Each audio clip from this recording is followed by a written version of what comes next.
नमस्कार, मैं हूं भुवनेश सेंगर। स्वागत है आपका आपके प्रॉपर्टी में। यह खबर जिसने तहलका मचा दिया। दिल्ली में अब जनरल पावर ऑफ अटॉर्नी के जरिए प्रॉपर्टी ट्रांसफर नहीं होगी। पिछले साल इस बारे में सुप्रीम कोर्ट के आदेश के बाद अब सरकार ने इसे फिर से लागू करने की सख्त हिदायत दी है। जानकारों की माने तो इस आदेश के लागू होने के बाद दिल्ली में प्रॉपर्टी की कीमत और बढ़ सकती है।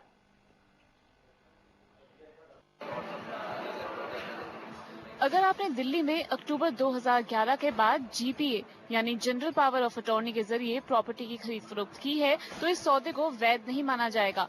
दिल्ली सरकार के नियम के मुताबिक 13 सब रजिस्ट्रार ऑफिस, डीडीए और एनडीएमसी को पिछले साल अक्टूबर में सुप्रीम कोर्ट के दिए एक आदेश को मानने के लिए कहा गया है, जिसके मुताबिक ऐसी कोई भी सेल डीड की रजिस्ट्री नहीं की जाएगी जिसको जीपीए के जरिए ट्रांसफर किया गया हो।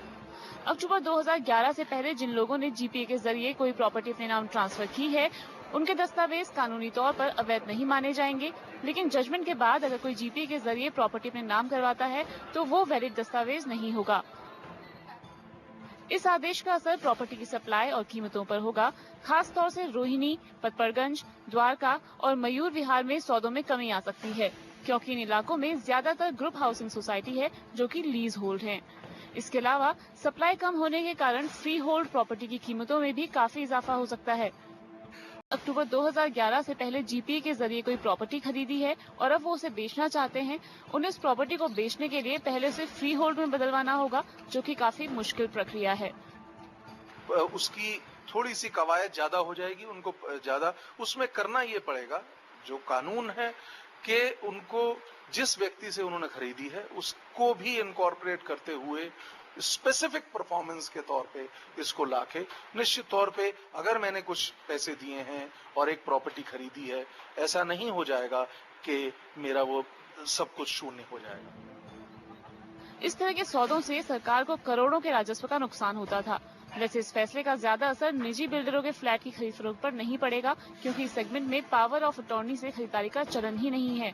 शुभी त्रिपाठी और रजत सिंह के साथ ऋचा रावत, दिल्ली आज तक।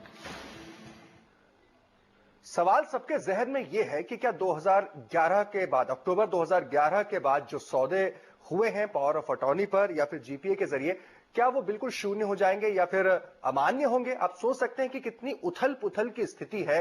अगर सोचिए आप किसी ने उस वक्त बयाना दे दिया हो, अब उसके बाद अब बारी हो रजिस्ट्री कराने की, हो सकता है बेचने वाला मुकर जाए, बहुत सारी बातें हो सकती है क्योंकि रियल एस्टेट का सेक्टर बहुत बड़े वर्ग को कवर करता है।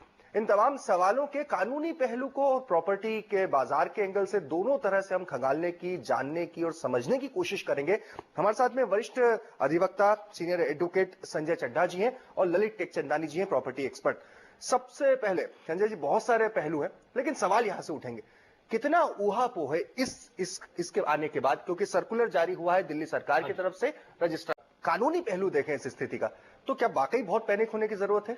मैं आपको ये बताना चाहता हूं सेंगर साहब कि इस जो जजमेंट है अक्टूबर का, ये कोई नई चीज नहीं कही है। इस जजमेंट में, इस जजमेंट में सुप्रीम कोर्ट ने स्पेसिफिकली कहा है कि सिचुएशन जो है कानून की ये है कि जीपीए इत्यादि जो हैं ये सही माध्यम नहीं है खरीद फरोख्त जी।